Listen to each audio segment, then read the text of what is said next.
Hello and welcome everyone to episode 8 of the Odds and Ends podcast.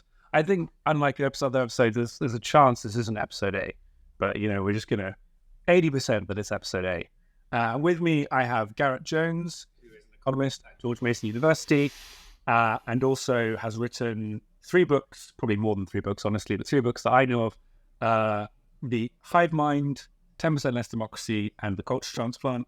And in particular, I'd recommend 10% Less Democracy as one of the best books of its kind. I don't say that lightly.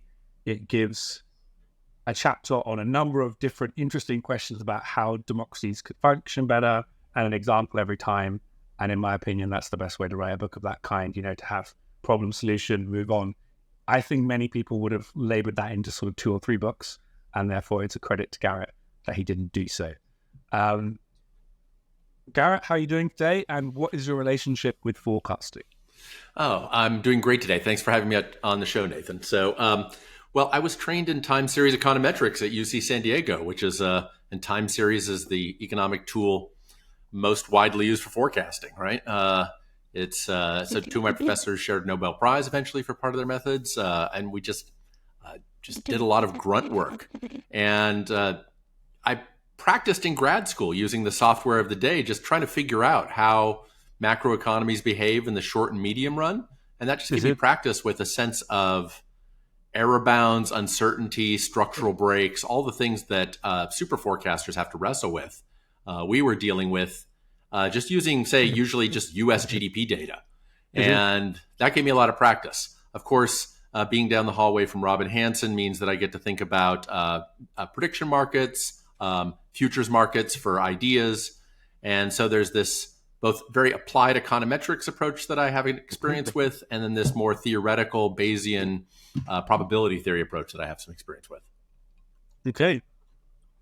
And as I think we're going to spend most of our time here talking about AI, but I couldn't miss out on the opportunity to ask a question of the following form, which is, I might give some context and ask it.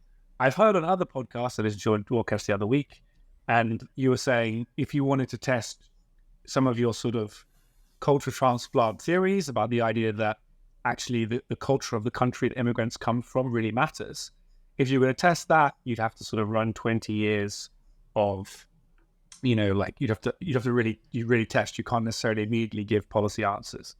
And so first of all, you may have to correct me if that's wrong, but if it's not wrong, my question would be, are there anything you could predict, any sort of natural experiments you could see, anything you can imagine a country doing where you could say, look, if they were to do this?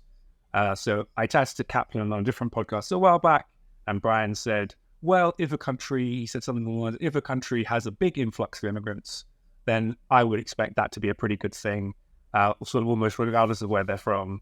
And I'm sort of hideously misquoting him.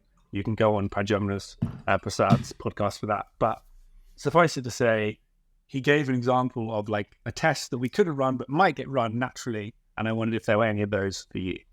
Yeah, definitely. I start off my book, The Culture Transplant, with a version of this, a hypothetical of what if hypothetically a large number of more or less average folks from communist China migrated in large numbers peacefully, voluntarily to some of the world's poorest countries. And I have a pretty clear prediction about that. And my prediction is they would not assimilate. They would not assimilate to the low productivity culture of the country they moved to, either in the short run or their descendants in the long run. And one reason I believe this is because there have been large-scale, voluntary, peaceful Chinese migrations to countries across Southeast Asia. And there's a reason we use the word Chinese diaspora.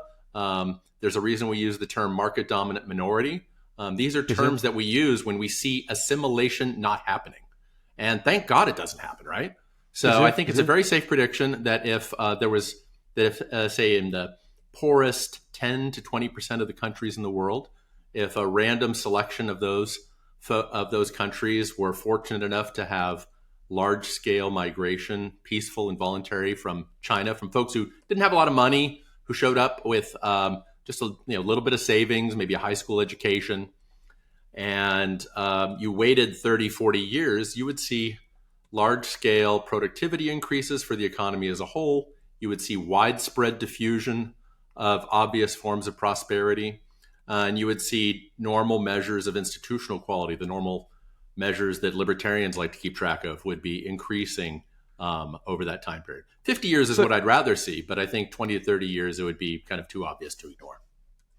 And so, I mean, I think probably it's going to be really difficult to pin down and forecast. I mean, maybe at some point, maybe in discussion afterwards we can, but I don't necessarily desire to do it here.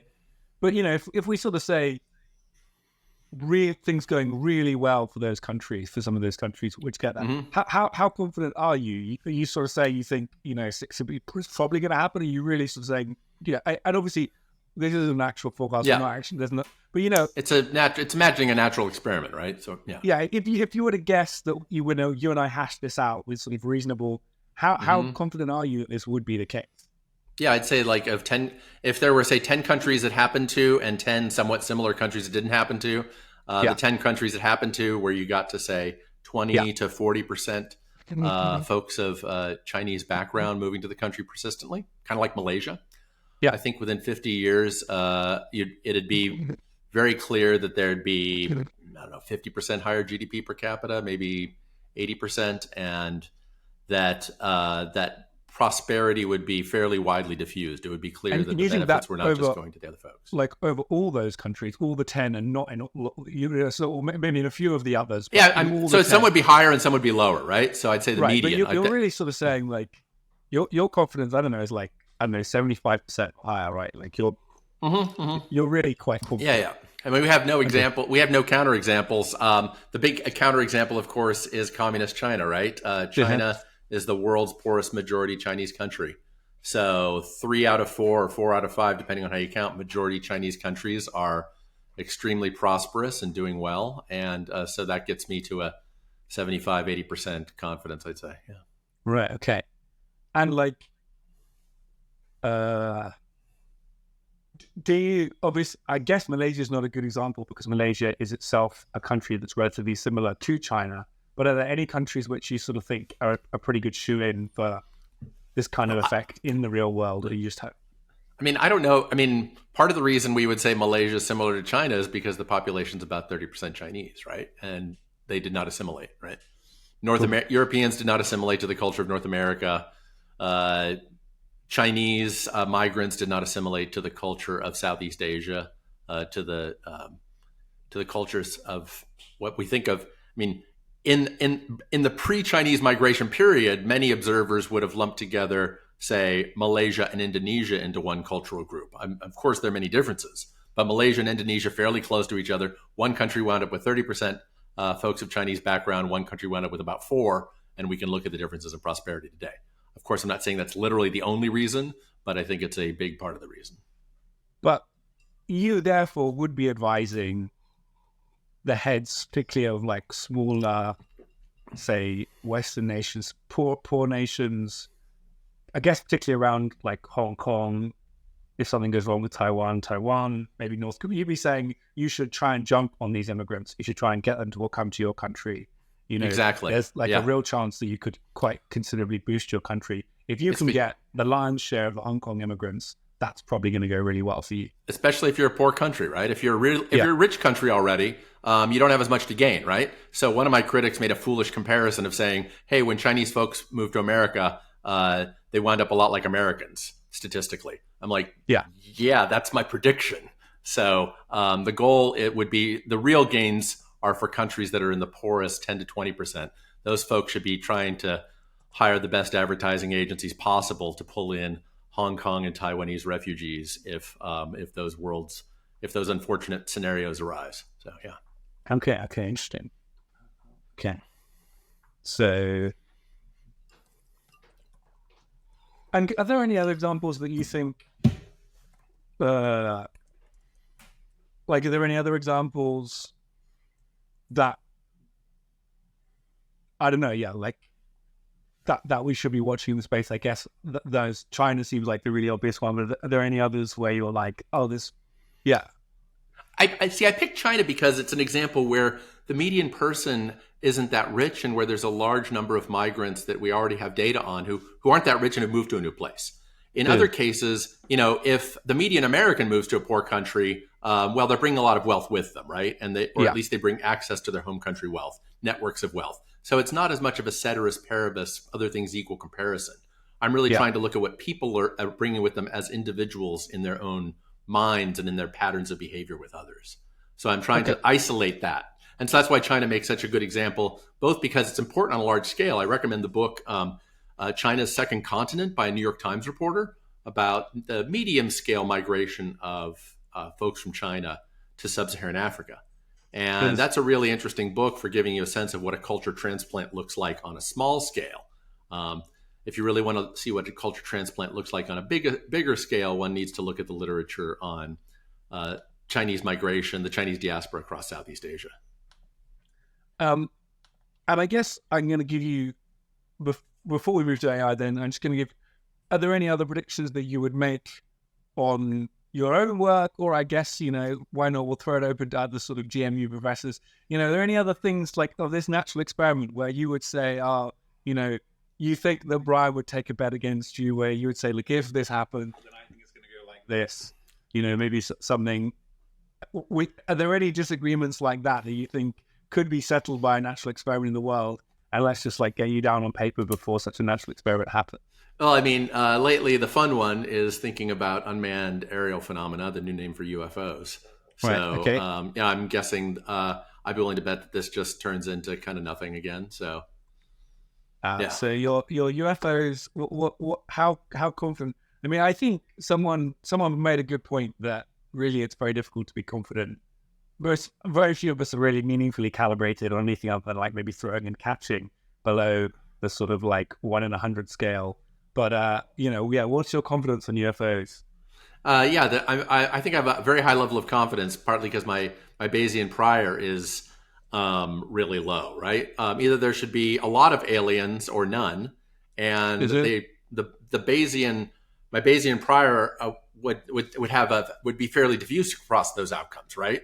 Either there should be a lot, and we should be able to just look out in the night sky and see that there are galaxies that are arranged in obvious numerical patterns or in strange colors. Or alternately, we should just see nothing, and we basically see nothing. So the fact that the case for UFOs being some kind of aliens or an alien probe requires a very narrow space of outcomes where the aliens are basically invisible, kind of like angels, really means that I should require extraordinary evidence to persuade me that these very fuzzy pictures, these weird things people have seen, even showing up on computer sensors, are aliens from very far away. Yeah. Okay. So there should be nothing, or there should be a ton. And one over what n are we choosing? 1 over, we're talking 1 over 10, 1 over 100, 1 over 1,000. 10,000, 1 over 10,000. Yeah. 10,000. Okay. Yeah. Let's not mess around. That is. Yeah, I mean, and part of it is because probability. I think one reason I stick with this is because I grew up in a religious background. I was raised LDS. It was a great way to grow up. And when you're young, you hear a lot of pretty impressive miracle stories, and even as an adult, some of these miracle stories are pretty darn impressive, right? Yep. And I don't think they're signals of a God interacting with Joseph Smith. I used to be an evangelical, so I've heard a lot of kind of similar stories. And people come back from the dead, and miracles, and healings, and whatever. To any listeners, I will say there's genuinely I think people who don't live in or near religious communities will just be surprised by people who you otherwise would completely trust for everything, and then they'll tell you a story where there's multiple people checking, and I mean there really are stories where I just don't know why. Yeah, exactly. I'm not saying I think a religious thing happened, but I'm just curious. I've got no idea what happened, how this person knew this piece of information. Was it just purely random chance? I didn't see, but I really if you haven't talked to some trustworthy religious people about miracles, it is a pretty wild experience. Yeah.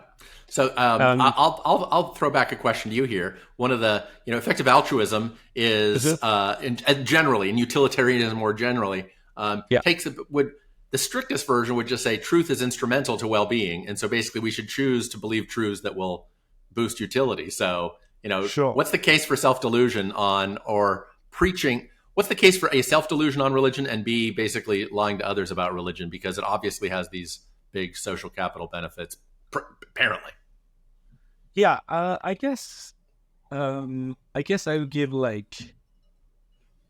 don't know that there always is the median EA position. If I could guess it, we'll do them in order. So my position on this is just I'm only mostly a consequentialist, and so some consequentialism in me says, well, we should just try and work out what's true, and that it will be useful for us understanding the consequence of our actions. It might seem for a long time like it's useful to delude ourselves, but then after that period, it might turn out it was more useful. That there may be a local maximum, and it might take a long time of traipsing before you come to an even higher maximum.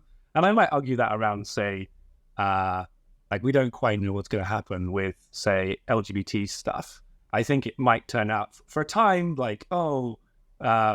we could look back and say, oh, this kind of progressivism was very accepting, made everything worse. It made marriage worse. It made child rearing worse, something. But I guess my sense is that many of those problems are fixable, and the sort of playing by the rules of people get to choose who they fall in love with, which is sort of a different axiom here. It turns out I just think we're going to come out ahead eventually. So there's some sort of consequentialist logic towards truth, just being we'll come out ahead eventually in the long term, no matter how long it seems eventually. But I don't think that's doing most of the heavy lifting for me. I just think I have a repulsion towards lying, and some would call that a flaw, I think. And I think this is a rationalist trait more than necessarily an EA one, but I think it's quite common to see rationalists who will talk in very consequentialist terms until you ask them to utter even a small lie, in which case they are just completely repulsed by it. And I think that's a pretty good trait. I don't know that it's consequentially the best, particularly when it leads, towards turning off people who would otherwise be your friends or allies. Do I look good in this dress kind of scenarios. I think there is a non-lying answer to that. You can sort of, you can talk about how the dress makes you feel. I love to see you, darling, and find a way that doesn't sound like you're saying the thing I've just said. But I think that's true. I think the EA medium position is probably I guess the vibesy position is something it probably is going to turn out the truth is more useful in the long term. But I think as most medium positions go, it won't turn out that that's actually what the median person believes. Median people are actually very strange. So really it's going to turn out that all EAs have strange views on this. But the sort of community vibe around it is yeah, we just tell the truth anyway. Though I think reasonably you might wonder how robust that is, right? I guess I feel the truth-telling norms within rationalism are more robust to saying really uncomfortable things, whereas EAs are more prone to saying, okay, well, if you could just simmer down a bit on that. And I don't know how to predict what that will do. That's an interesting point, the EA rationalist disjoint on candor. Yeah. And on EAs basically have decided they have limits on their candor. Yeah. And I think this is pretty reasonable on an acting in the world level. I think everyone doesn't want to hear your thoughts on everything. And I think, but I guess on on personal and community level, I probably don't feel that way. And and that's just though I guess I do find I do, some part of me in a consequentialist sense does think that truth telling is really useful, because many things that you think aren't that relevant or important can turn out in time to be relevant and important. So you say, it's not really important that we tell truth telling in that area. It just seems sometimes I'm trying to think of an example that isn't just I guess probably LGBT stuff again seems like a nice example here, where people would have previously said, look, this isn't a question of nationwide morality, it's just a question of personal morality. People, they can just keep that quiet themselves. We're not going to fight to defend that kind of behavior, whereas it's turned out in the fullness of time that very many people would wish to express LGBT behaviors, but they were suppressed by a sort of nationwide fear in most countries. And so while it would have been possible to say, look, this isn't our business, we're not, we're about, reducing racism, or we're about reducing poverty, there isn't a large constituency to help here. It turned out the constituency so needed help that Yeah. they like that level of truth telling, but then it might have destroyed that party's ability to act anyway. So I find it hard Yeah. to think about, but again, my biases are just towards terrifying levels of truth telling. Yeah, I'm a And I fan just of Rishi Joshi, the philosopher's book, Why It's Okay to Speak Your Mind, on this. So he basically talks about how there's an epistemic commons, and we need to contribute to the epistemic commons positively, because otherwise, a few people just showing up yelling, saying "Don't talk about that" is enough to scare people off of the epistemic commons. But there really is some chance that on any particular issue, you're making the world a whole lot better by sharing an important truth. And this isn't a drop dead argument. This isn't a category killing argument.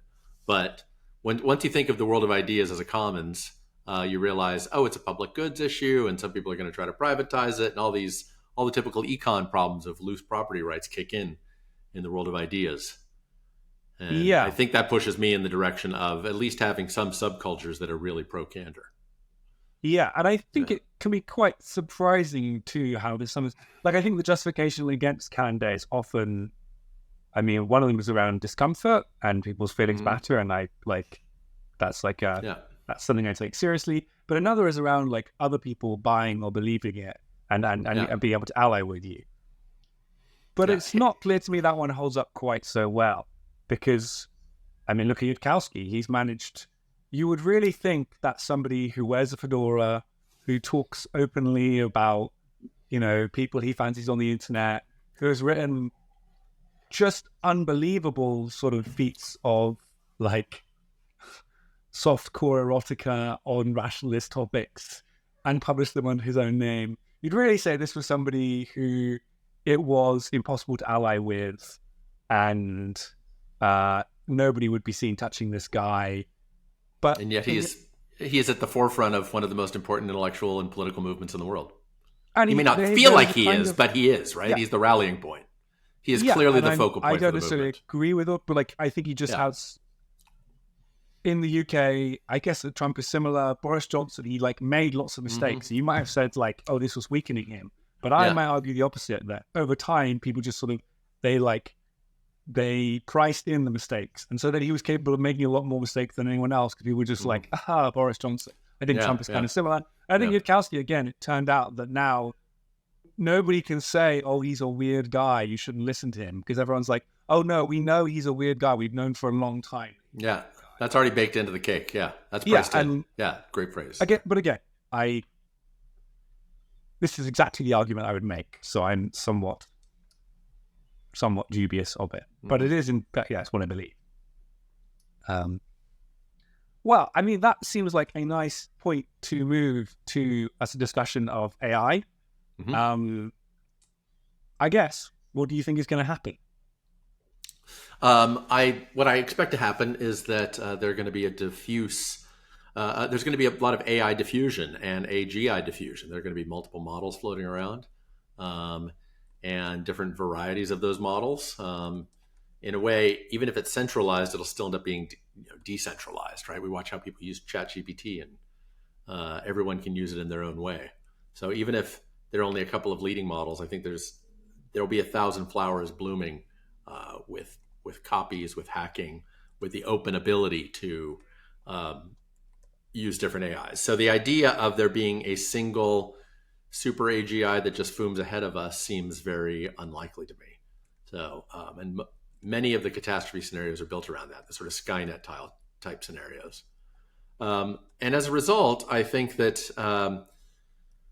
the most likely outcome is that we have this gradual diffusion of artificial intelligences being used alongside human intelligence on a regular basis. It'll be really noticeable. In education, it already is really noticeable.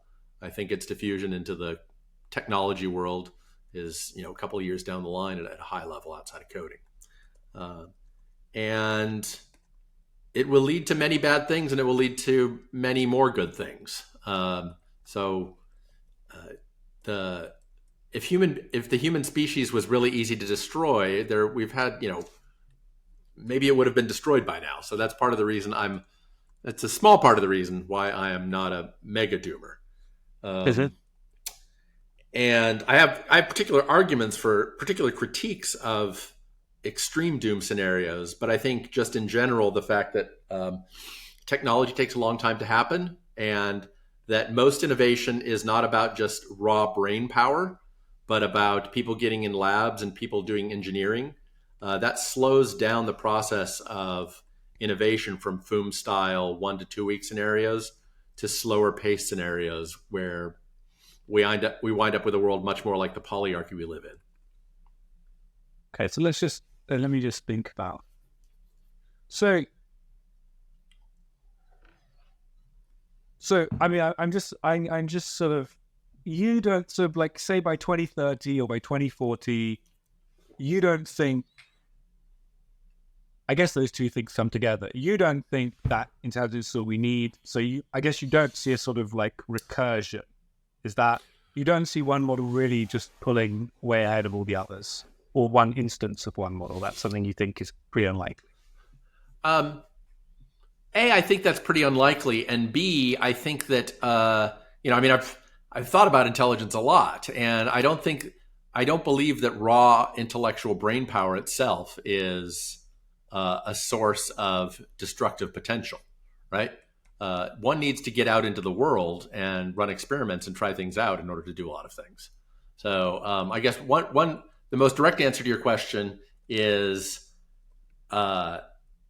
it's possible that one model ends up much better, but then the diffuse use of those models by many different agents ends up effectively giving us multiple models, right? So if it's basically, to think of it another way, like if we clone a bunch of von Neumanns, you could say on some level they're all von Neumanns, but everybody gets to talk to a different von Neumann. Yeah. So I guess I think the kind of counterpoint to this would be something like, what if that might be true of like small jumps in intelligence, but even if I'm surrounded, but maybe not in sort of really large jumps in intelligence. So I'm sort of like 10 times as clever as like everybody else I interact with. I can put on a mask of being roughly as clever as they are, but then slowly over time manipulate them to doing roughly what I want, and slowly occupy this key social positions, and get the resources and the power that. Yeah, that's the assuming a god part right there, right? Yeah, and what's that's screenwriter levels of problem solving, right? I guess to me, I'm like, there seems like there should be a number for which, if maybe you're responding, I need to be 100 times as intelligent as everyone, or 1,000 times, or maybe you don't even think 1,000 times intelligent. It seems to me likely that if I hung around in the spaces I did, but I was 1,000 times more intelligent, or if one of my friends suddenly became 1,000 times more intelligent, that I wouldn't notice, and if they were trying to stop me from noticing, and they could like get me to, well, I'd certainly certainly get them to do more stuff because they'd be so competent, and then like I'd probably listen to their advice, and then other people would be too, and over some amount of time they could slowly, we're sort of really talking just like blasting out of the park. Yeah, so this is a version of knowledge is power, right? And this is a common meme among people worried about ASI, is that they believe that knowledge is power. And so my two responses are, well, have you looked at people, right? When we look at individuals who are 2, 3, 4 standard deviations different in intelligence between two folks, is the person with the 145 IQ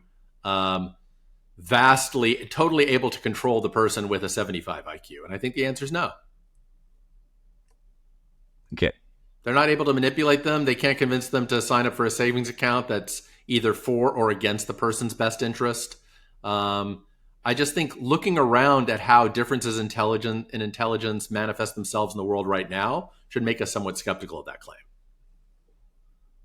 The 145s are not running the world, and they're not even able to, like, if they aren't even able to manipulate the 100s in their own family.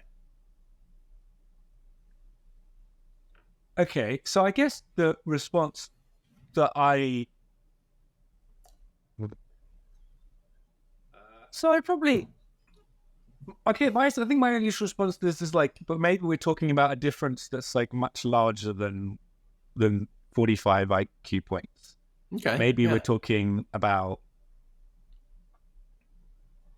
200, 300, 500, 1,000 IQ. Yeah. We're sort of talking. And Yudkowsky makes the point that like they're thinking so much faster, the computers are thinking so much faster that they've got a million years to think about something that we can only.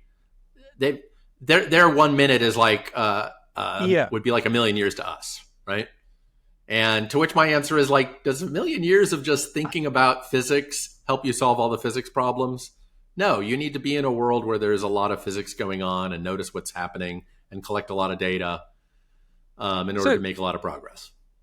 So I just think raw thinking power doesn't get you that far. Okay. Just to sort of dwell on this point for a moment, how confident are you on that? Because sort of, or to say something the way, like, how surprised would you be if it turned out that you know, we find ourselves in 10 years' time in this sort of like this boom world where, you know, there is like one GDP's been AI growing 50% a day like or something. Blasting faster. So how surprised are you there? Really, really surprised. Yeah. Really, really surprised. So you're sort of like, you know, you're like 1%. Yeah. Okay. Yeah, I mean, we've, you know, one of the things I think about here is the fact that when we added a whole lot of minds to the world of technological progress, to scientific thinking, with the rise of China and India, to some extent with the collapse of communism, we added, and by, you know, depending on how you're doing the numbers, maybe we've doubled the amount of total researchers in the world. And Stanford's Chad Jones points out, we haven't gotten a big economic growth increase, even when we basically doubled the amount of brain power working on technological stuff. And so and I'm old enough to remember that people thought that just high-powered computers would be able to dramatically speed up the rate of innovation in pharmaceuticals and chemistry. That basically you could run computer simulations of different molecules and see what would look like promising drugs. Maybe that's been helping in the background, right? But we haven't seen a skyrocketing. So computers have been able to solve a lot of scientific problems for quite some time, and we haven't seen FOOM-type changes there. Maybe I'm sure some people can say that there must be some places where it did help, but we didn't even see a small amount of FOOM adding incredibly powerful computers that could run endless simulations. Faster than a human being. So if raw simulation power, the ability to create computer simulations, is part of what was holding us back, well, we've tested that out, and that hasn't looking that good.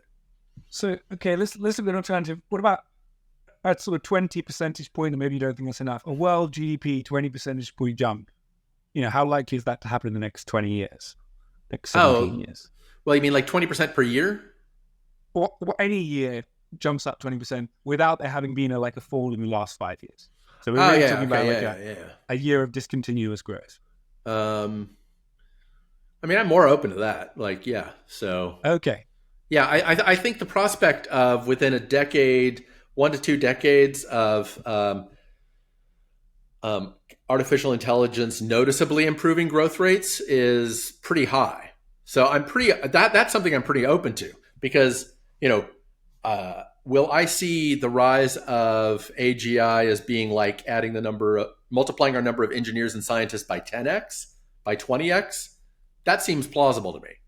I do think that there's going to be this element of management and engineering, and all these problems having to be solved in the background that slow down. But give me a controversial bet on those that you would sort of take, as in like, what's the thing where you're like, going from 1% per capita growth in the rich countries to going to 3% per capita growth in the rich countries within 20 years on an average basis. Say 10. Say it's 2023 now, so 2033 to 2053, averaging 3% per capita growth across the rich countries strikes me as at least a 1 in 3 chance. Oh, okay. And these are using conventional measures, right? So, you know. Yeah, I mean, we're not going to hold you to this if somebody wants to bet. No, but I mean, I think that's like a real live possibility of 3% or higher. So, yeah. by 2053. which would be tripling a per capita growth, the kind of per capita growth rates we've seen for most of the last 50 years, right? Most of my, almost all my lifetime. Okay. Because we went from like 2 to 1, more or less. Say 1.5 maybe. Okay. Let me try and... I mean, that by itself means that, the rich country's fiscal problems go away as long as they don't make a bunch of other mistakes. Which they might, right? Yeah. Let's imagine I'm a sort of clever, and let's imagine I'm, say, 10 times cleverer than I am as an interviewer. Like, how shall I challenge you on this? I guess if I try and get in the doomiest mindset, I might say something like, okay, but it seems to me that in the past, there was a long period of human history where there was almost no growth at all. And then things really compounded quite quickly. And then that we could have like a much greater period of compounding, where even though it's inconceivable to have this continuous, but then like by 2050, we've got this 3% growth. And then like suddenly at that point, it might not be inconceivable that then suddenly you have this like recursive, and then we're in some kind of Froome scenario. So like, what's your... That's a good point, right? But let me point out that is an n equals 3 data set, right? We've got Malthusian world of 0% growth, maybe 0.1% technology growth per year. We've got the Industrial Revolution of 0.5%. We've got 1870 to 1970 of 2%. And then 1970 to now of 1%. So just me pointing these facts out makes it clear that we went from basically 0 to 0.5 to 2 to 1. So if I were really going to draw that graph out, I'd be like, boy, this is an upside down parabola and we're going down again. So the point you make is the point some others make, which is if you draw the samples out just a little bit longer, then you can see 0, 0.5, 1.5. And so then we can go to 4.5 and then triple again. So notice when you're dealing with n equals 3 sample sizes, it's one can imagine a lot of stories and the answer turns on the breakpoint, right? The last 50 years of the Great Stagnation is not to be ignored. Yeah, though. So, I may have to hand in my like AI safetyist credentials at this point, but I cannot deny a part of me, I think to balance the smaller part, but a part of me is concerned by the overregulation of AI. It seems like it's like a really interesting set of tools. And, it's worrying when I see, again, another part of me looks at, say, like the actors who are complaining about screenwriters. And I think, well, like maybe it'll slow AI down a bit. But another part of me looks at that and goes, well, this is just a classic sort of incumbent advantage thing where they're trying to stop other people from like honing in on their money. Sure, they have skills, but like that's a very classic human story. And in most of those cases, I think there should be some sort of social safety net for those people who are going to be put out of work. And many of them are going to do better because they're going to be able to manage tools that they couldn't manage before. Screenwriters are probably still going to be very valuable, but productivity overall is going to increase, and there's going to be a huge democratization of the tools at play. And definitely a part of me is like quite concerned that we're going to regulate AI out of existence, and that's going to be very bad. And then we look back, this is a big error. But when you talk about your end story, the sort of larger part of me hears that story and goes, sure, there's like a very wide error bounds, but that does mean there's like some chance of the very bad scenario.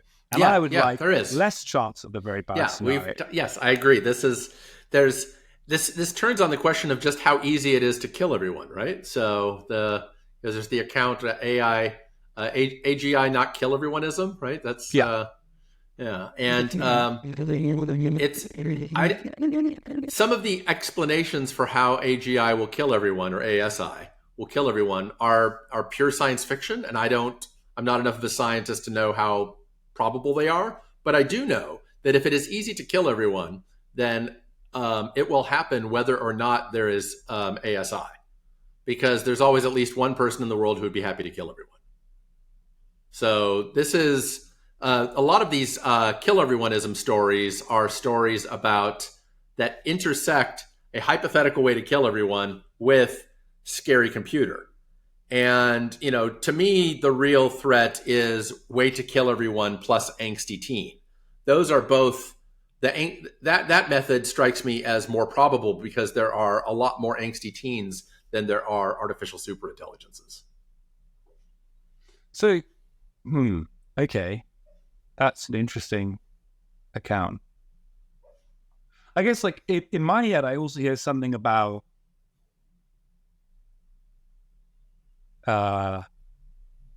whenever I come up with thought experiments, I can only ever come up with the worst thought experiment in the world.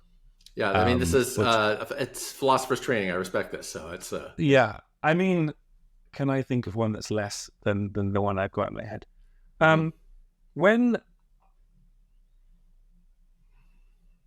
a key question, no, I can't. A key question where people talk about abortion arguments is not necessarily how many children. I think an underrated question is basically, if you allow people to abort a child now, will they have another later? Mm-hmm. And so people sort of talk about like, oh, but like, doesn't this child want to live? And I'm like, okay, but this child may want to live, and so that might be like a sad thing. But if they were going to have an extra child, which they choose not to have, then like, the total number of children, the total number of people who want to live is the same. And I still, on balance, think abortion is good, though I actually probably find it more complicated than some people do. But this discussion sort of gets swept aside. People just, when you say it's always bad or it's always good, and I'm like, I find this like a complicated question, even though I come up on that side. And I think similarly, you raise a sort of point about like, the question is not if we kill ourselves, but sort of when. And you're kind of like, well, if we're gonna do it anyway, then it's going to happen. So it's like less important to stop it than you might think. But if in stopping it, we maybe stop some very good outcomes, then those outcomes are more important to you than the bad ones, which were probably going to happen. You know, if they weren't going to happen this week, they were going to happen next week. You know, you're staving off the inevitable, which isn't that helpful because it's inevitable, but you might be actually stopping the very good things. Yeah. It's, I mean, so far technological progress has been a net gain for humans over the last million years, if I can do that. That's Michael Kremer's story, is that more minds have led to more ideas and led to more human flourishing. It's always possible that there will be a scenario where more minds destroy all of human flourishing, but we've got a million-year track record here of more people creating more ideas. Yeah, we don't have a million-year track record of like the kind of technology we're talking about. Exactly. Track record, which... And again, this is the point where when I look at the period since World War II, when it's actually been possible for individual evil agents to kill all of humanity, that's the period when there's been the least of that in percentage terms. Right? Sure, the earlier mass killings were not centralized, not planned as a general rule, right? In the majority of cases, the examples people bring up from the Colombian invasions, Columbus's exploration and the invasions and the murders that were involved. The spread of disease as a way of killing. Annihilation to the last person was generally not part of the plan, and many of those mass killings were accidental, but they were nevertheless evil, but accidental.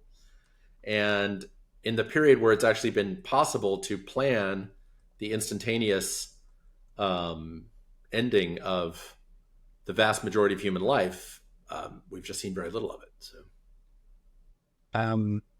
okay. So I'm going to ask you what I think is an unfair question, followed by one that I think will contextualize it in a fair way. Maybe I'll just ask them both. I'm initially going to say, what's your PD? Yeah. And you might be tempted to say, well, I can't bid it too low, and then it could be a gotcha, but it's not going to be a gotcha. And my second question is maybe going to be something to say, in what percentage of worlds do you think our actions allow us to avoid? Because I presume you believe there is maybe some world where we're really like on this sort of Toby Ord precipice, and if we just sort of get far enough, then we're fine, and this makes a difference. But I sense that even if you think PDOM is possibly, you think that world is quite unlikely. Is that the case? Let me see. I think that the answer I want to give is the answer that I'll start off with is I think P Doom has gone up compared to the world where just nuclear weapons were our major form of doom, right? Yeah. And I would say that like AGI, ASI, and the path where that happens, as opposed to a path where magically that risk is eliminated, it's probably like maybe a 50% increase in doom.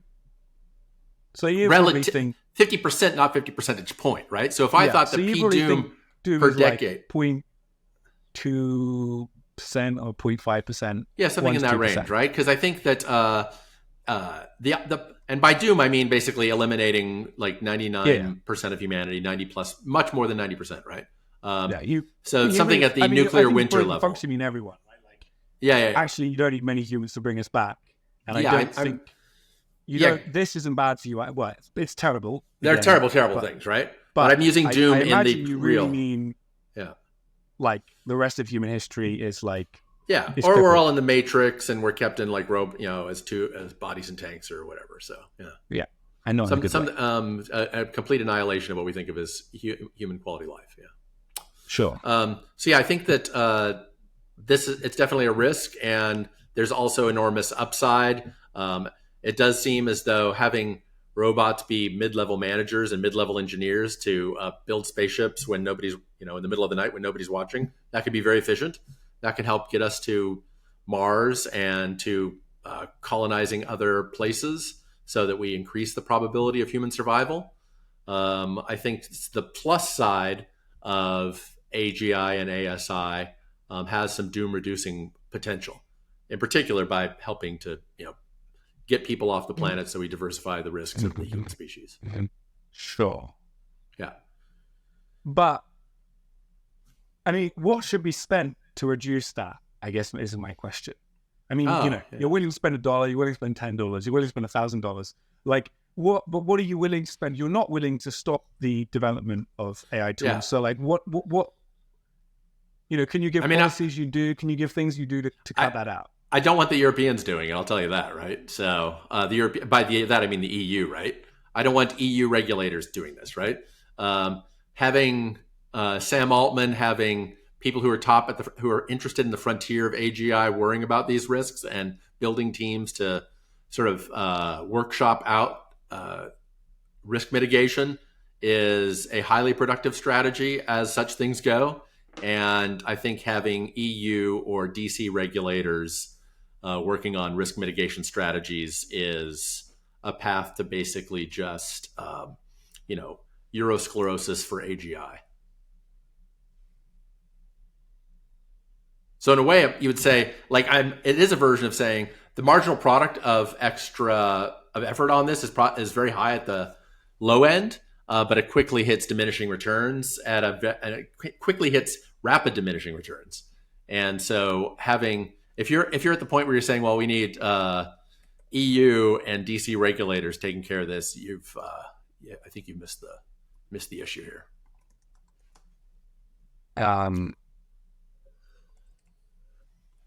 Okay. Yeah, I'm just gonna have to click a whole bunch of things on my computer to accept the cookies for the AGI. That's the EU approach. Accept all cookies. Okay.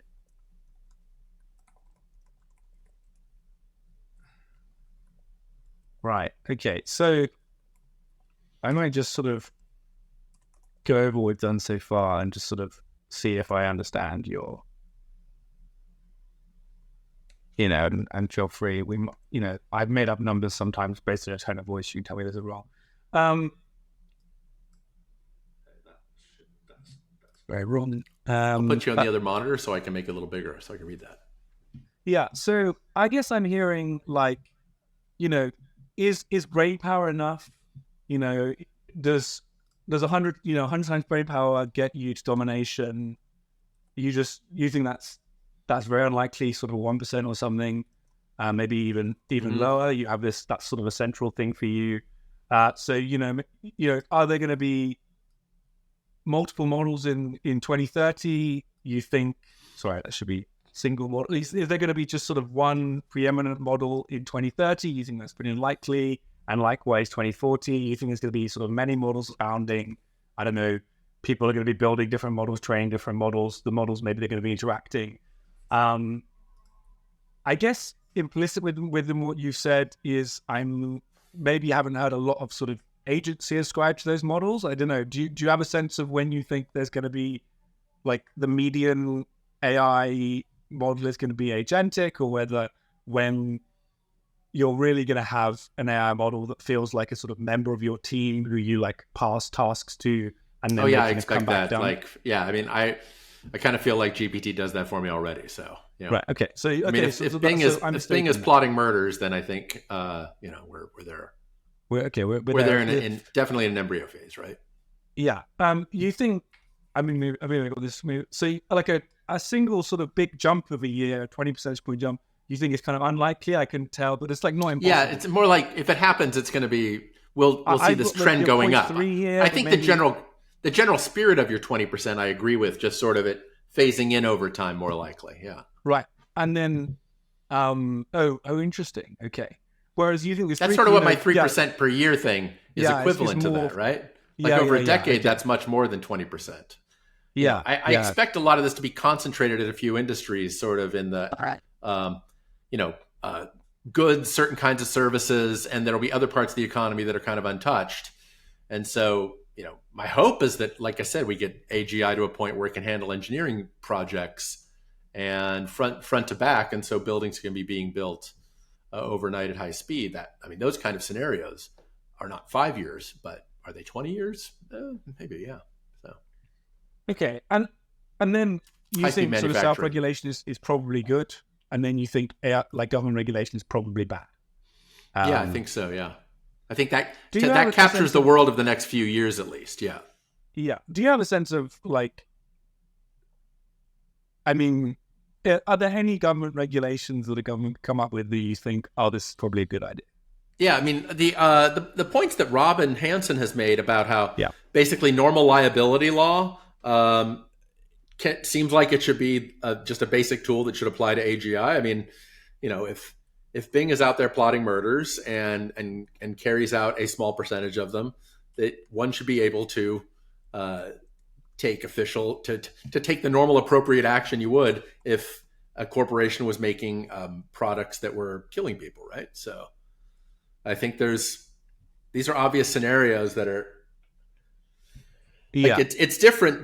That is obviously different than somebody using Microsoft Word or using Gmail to plan a crime, right? Gmail shouldn't be held legally liable if someone is plotting crime. But by sending emails. Ask somebody to do a crime for me and they do a crime for me, then it's pretty fair that both of us get. Yeah, exactly. Yeah. Let's imagine you're wrong. Can you think of a break point where you'll start to be like, ooh, okay, like it seems like it's not going. So I guess one example would be if there really was one preeminent model that just seemed, on one person's computer, and it was very difficult to diffuse. Yeah. And but can you think of other scenarios where you'd be like, oh, it seems like this isn't going how I expected to?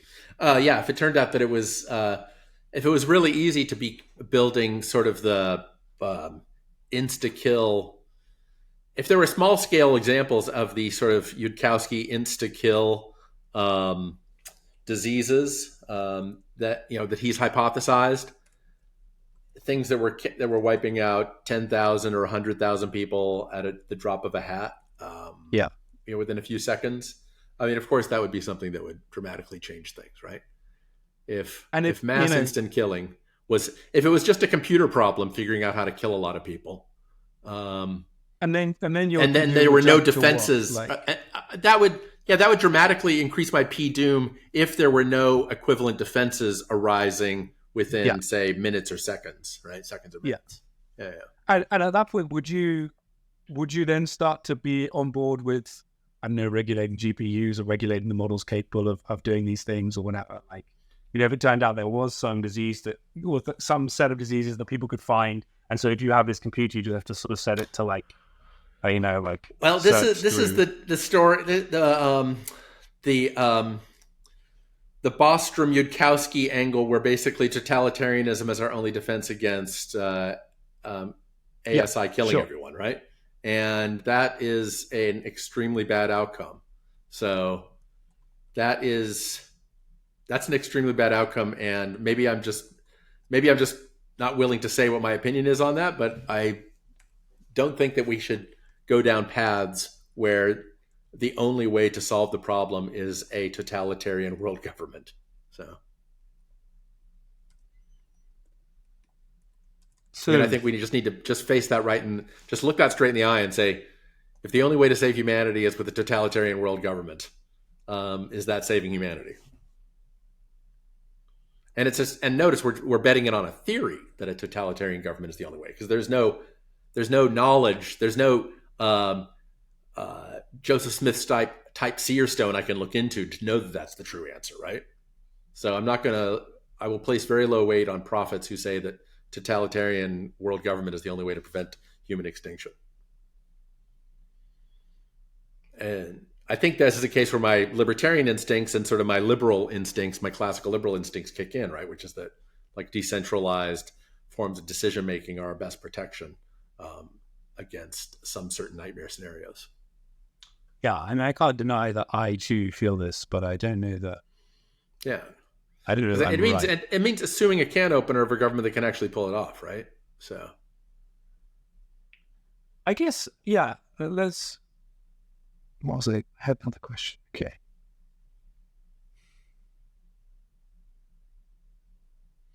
I think you might go and look at some other models then and get you to sort of critique those, but these other sort of probabilistic models. But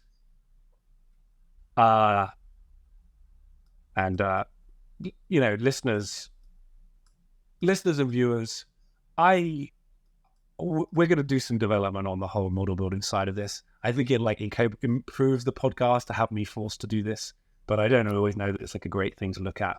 But like there is dev work going on, so I think in time it will improve. So that's just that's what's going to happen. But I guess, is there anything you think is this story we've heard so far, this story of, I guess I think that's like another keynote you've just brought in, is that there are some worlds it's not worth protecting against because I guess you basically think they are as bad as extinction already. And therefore to say, hey, we can avoid this bad world at the cost of like many good worlds, you already might just be like, well, that's not a deal worth coming. And you might rate that world's value at less than other people do.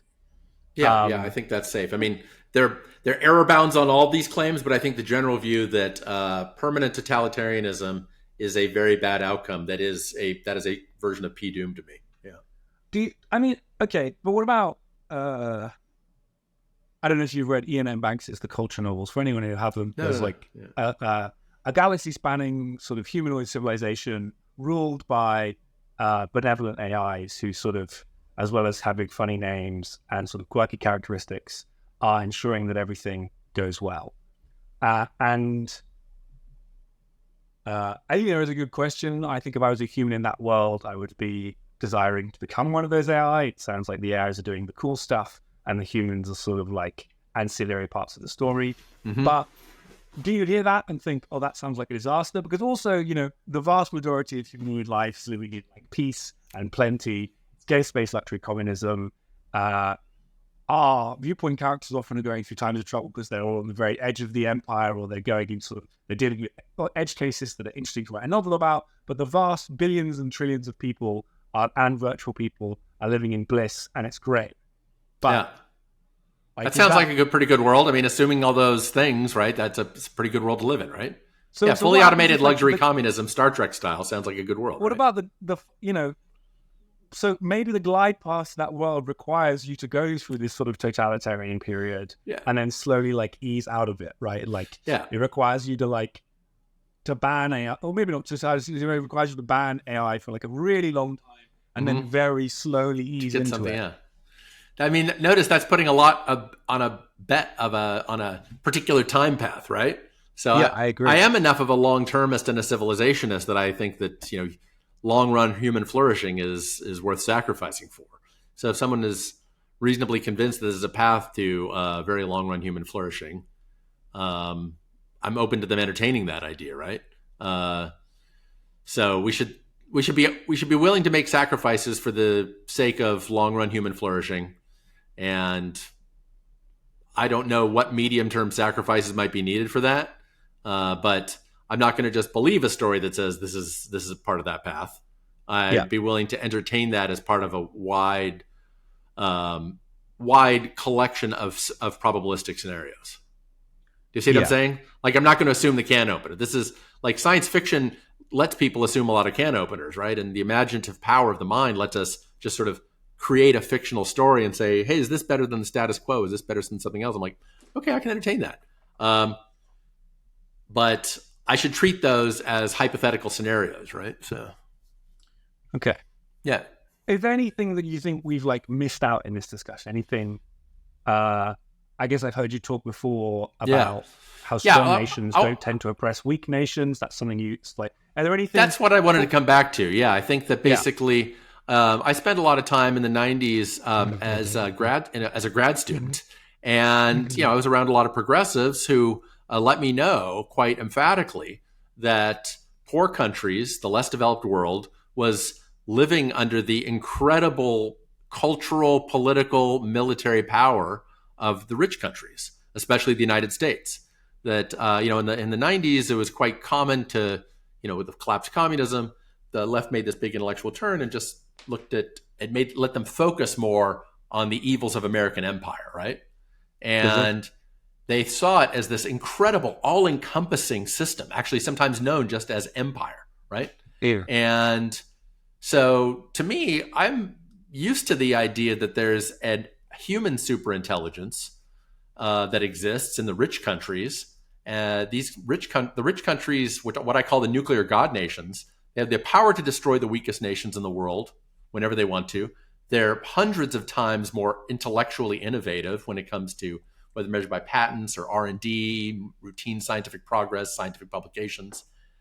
And yet, even though there is human superintelligence in the world, the weakest nations have not been destroyed since 1945. So I think this is an important thing to keep in mind. What the doomers tell me is that, well, that's because people are nice. So doomers are like often cynical in a lot of ways, but they're very optimistic about humans. Like economists, we start with the view that people are all self-interested, that we're atomistic, that we're unaligned.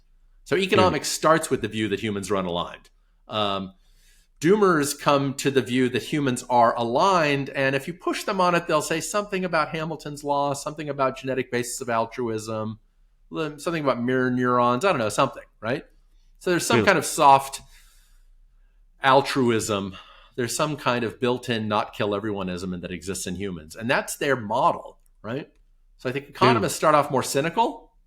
We start off more cynical about human nature. We start off assuming human beings are unaligned. I think there's a fair amount of evidence for that. And I think that's part of the reason economists are less doomers than the doomers are, even though both of us are professionally cynical.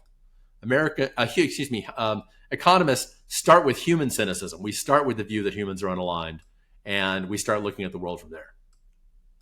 Yeah.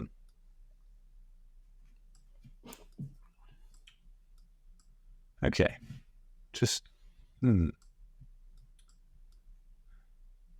I guess, I think we've sort of the argument behind that argument is one we've already done in that, or at least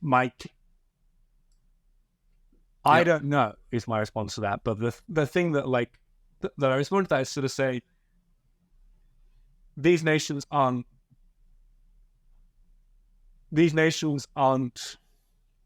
100 times as clever. They're a bit cleverer maybe, or a bit more resourceful. And there's not that actually much they can get.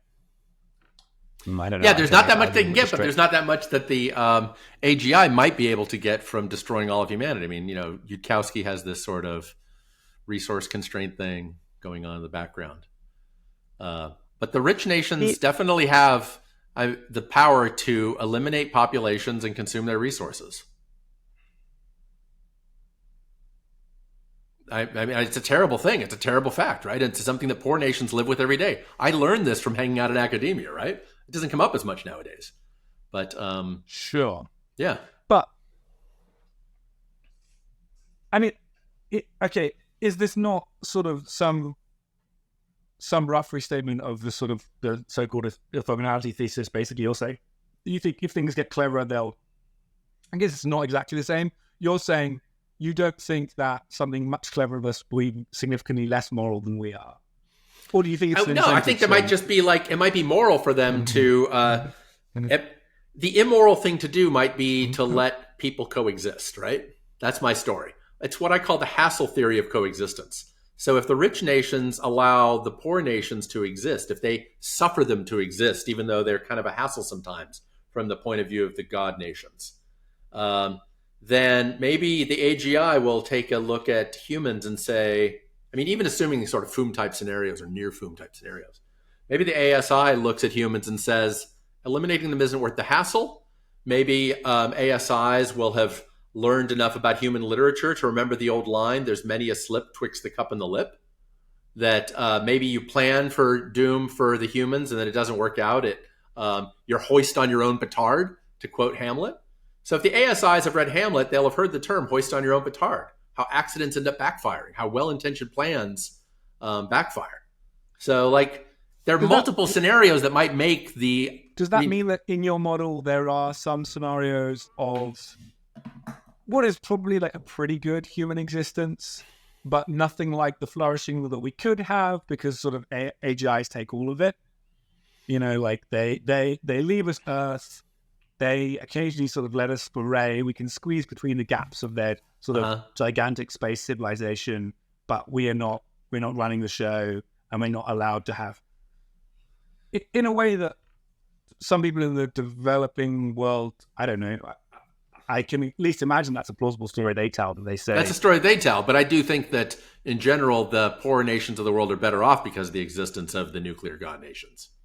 So the idea is diffused down to them. They use the cell phones that nobody in their country helped to invent, and they use the medicines that nobody in their country helped to invent. If god nations didn't exist, then those nations could become the nuclear god nations, right? Like if there had never been a sort of Western world or a China, or there had never been any of this, and Africa was the only thing that ever existed, or some of the developing nations, Indonesia, whatever, had been the only place that ever existed, and the rest of the world was just sort of empty land, or land with less developed people, then you can imagine that those places would then become the top dogs who can choose how the rest of the world runs. Yeah, that's a possible scenario that people should think about. I don't know how to. That's too big a change outside the sample for me to imagine. But I do think that if we're thinking about, say, the period of the last century, the last 2 centuries, at least, rather than thinking in terms of millions of years or hundreds of thousands of years, for the last century or two, the poorer nations of the world, the ones that are not nuclear armed, are probably better off because of the existence of the nuclear god nations, the ones where the science and the engineering overwhelmingly happens. So, like,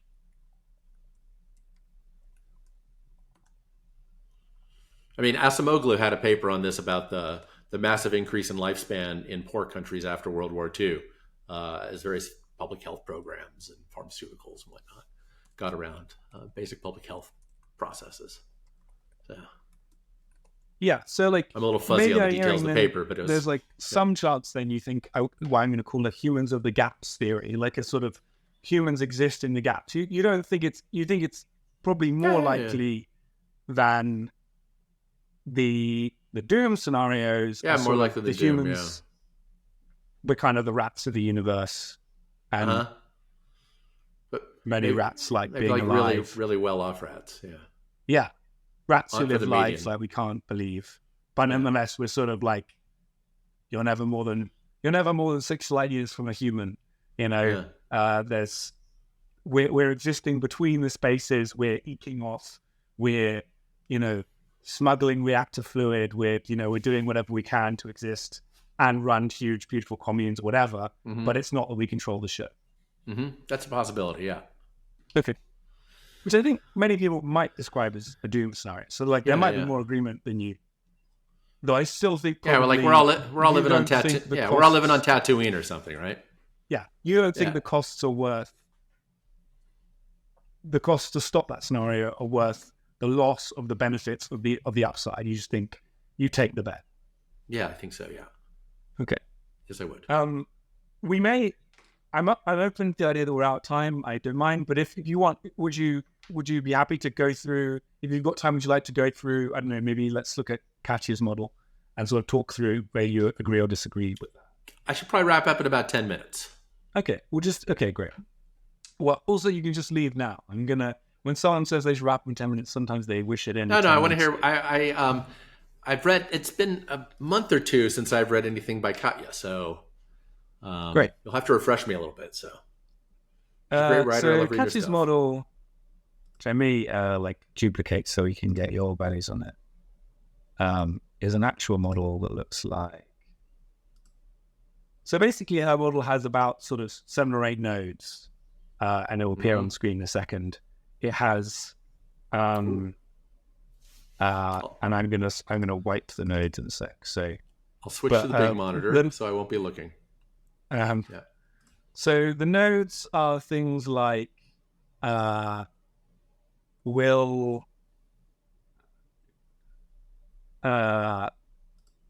like, could an AI run like a whole branch of the civil service? Like, is it competent enough that you could run, if you have a civil service, could you have the AI running on sort of like a 100th of the space? Is one question. Then it's is the median AI something like agentic, or is the median sort of total resources controlled by AIs like a sort of agentic thing? Is it capable of doing what it wants? Then there's a question of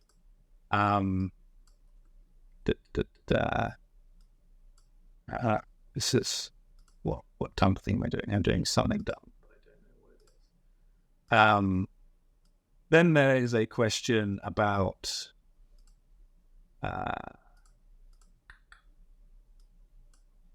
I've got to get better at this. Getting badly too.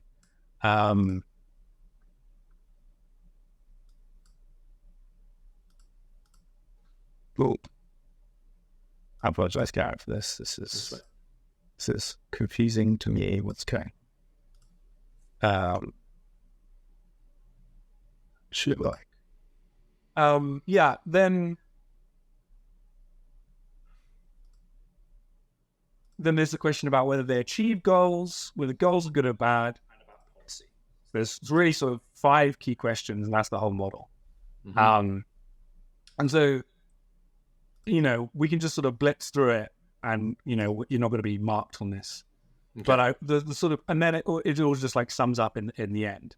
But I guess the sort of the 5 main questions are: do you think by 2040 we get, that you or I could run an entire branch of the civil service of a country? We could run the National Health Service, we could run, the US Department for Transport, all of its current functions, you or I could just pop into a box, and then it kind of falls out the end.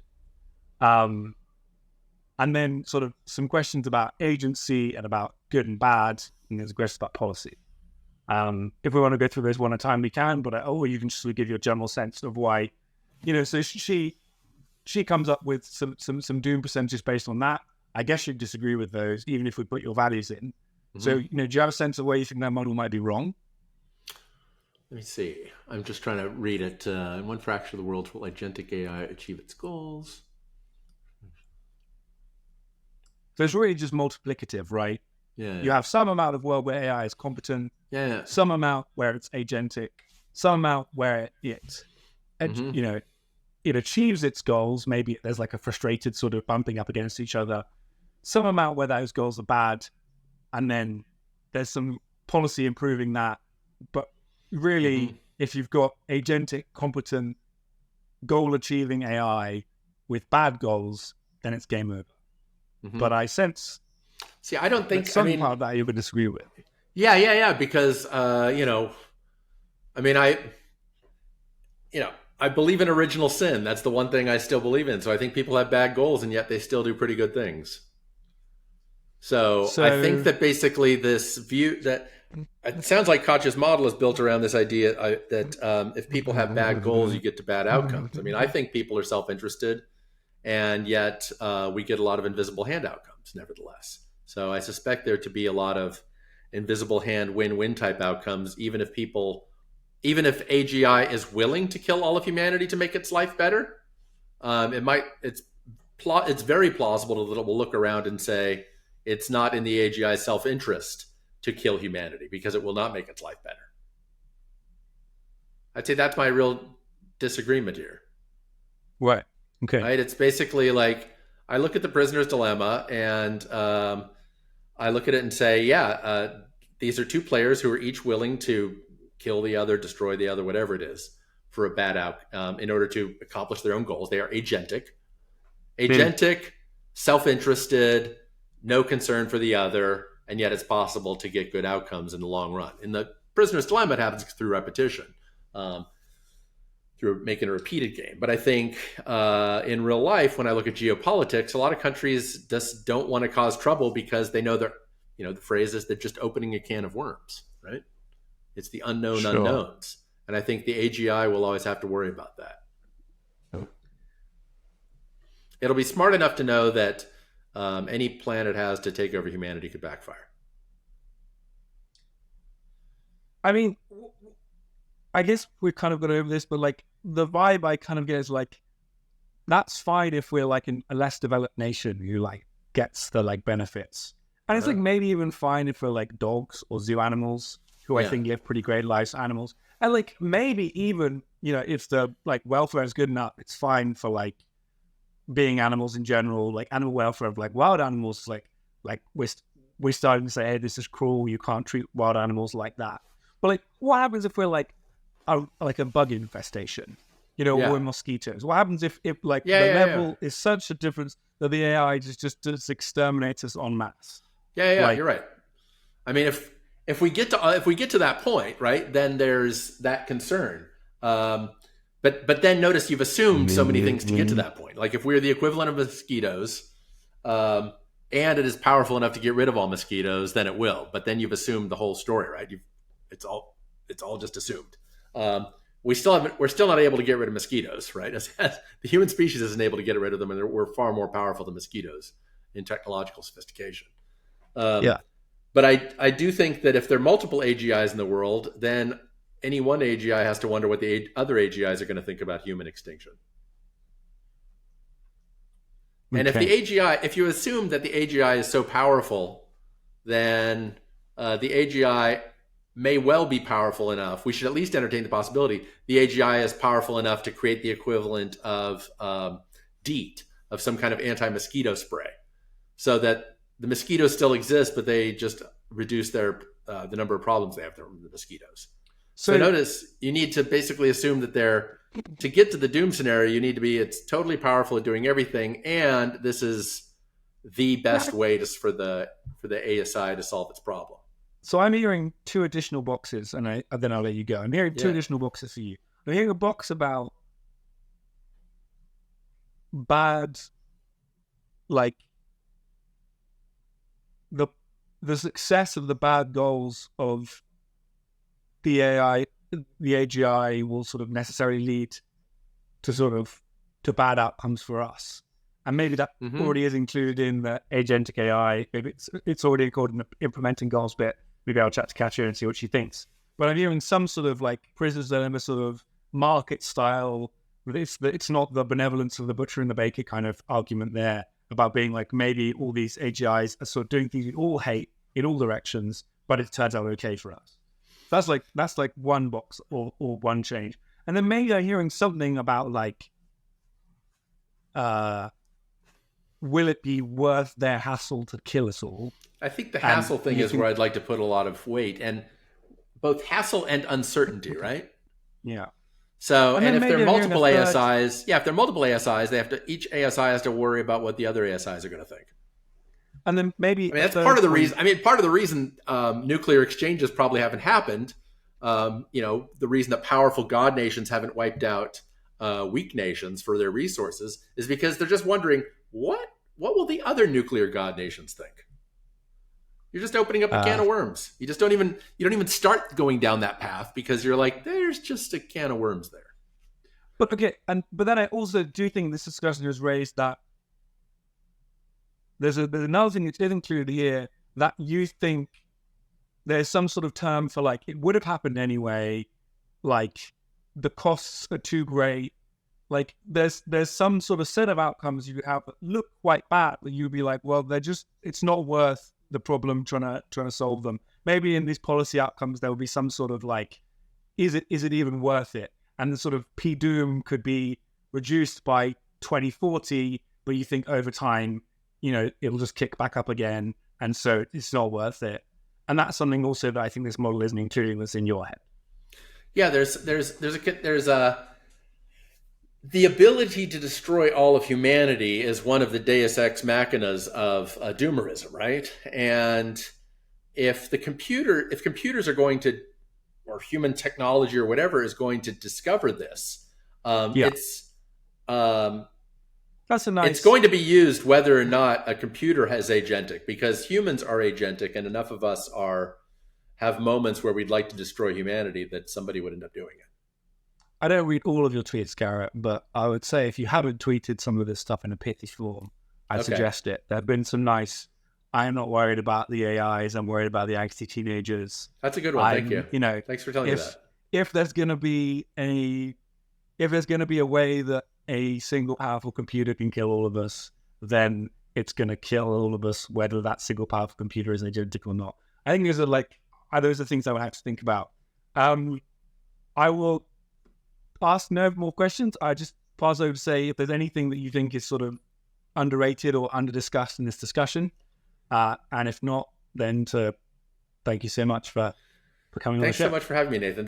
You got me to talk about a bunch of things that I hadn't spoken about, and you got me to look at these questions in important new ways. Thank you. Great, and well, thank you so much for coming on the show. And as I said before, I really would recommend 10% Less Democracy. I really enjoyed that, particularly with Thank sort you. of policy wonk. I think in terms of bang for buck, ideas per page, I don't think there's much better. I think most books on these topics are sort of overly long and don't give you much. And so, infer from that, probably the other books are worth reading too, though sadly I haven't read them, so I can't. But Garrett is a great person to follow on these topics. So Thanks very thanks much, very Nathan. much for coming on the show.